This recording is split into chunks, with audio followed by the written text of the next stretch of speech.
Търся ви толкова много време, зрители. Ужас.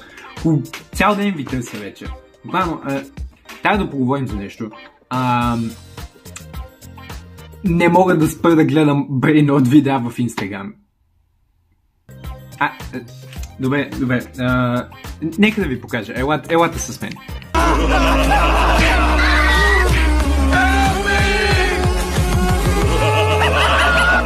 Вече знаете защо не мога да спра да гледам тези видеа. Просто всеки път, като отворя Инстаграм и видя такова видео, трябва да гледам още едно.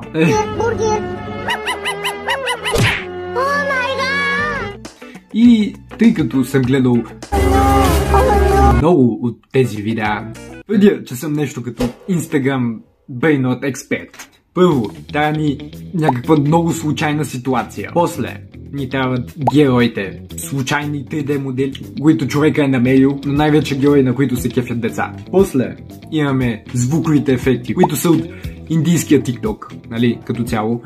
После имаме онази супер досадна музика.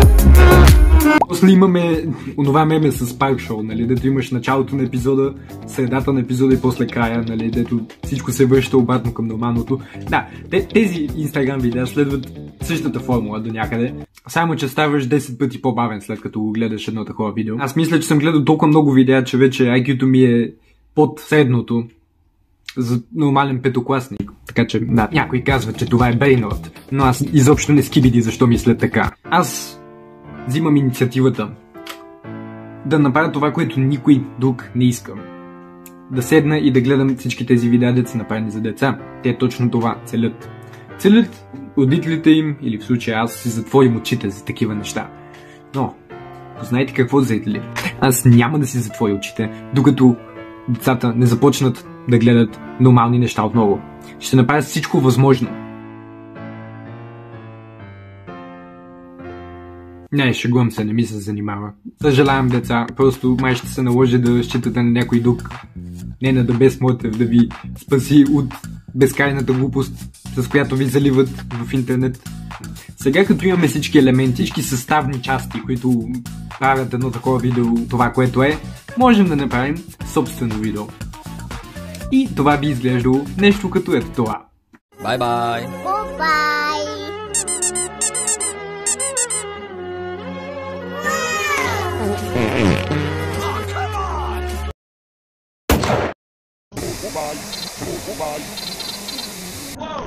Но да, както и да е. Ако ви е харесало това видео, не забравяйте да оставите по един лайк и да се абонирате.